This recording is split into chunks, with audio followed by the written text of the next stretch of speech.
Donald, su esposa Linda y la niña Isabella van a viajar a Punta Cana el 11 de mayo porque Isabella cumple 18 años.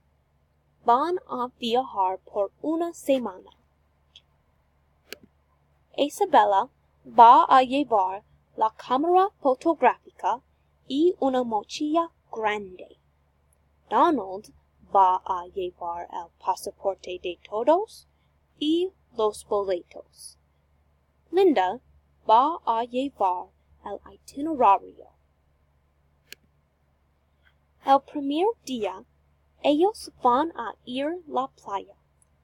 Linda va a nadar en el mar durante Isabella va a comprar helado.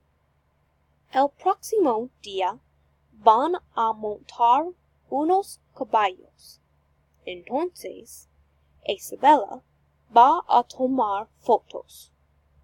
Durante la próxima semana van a acampar.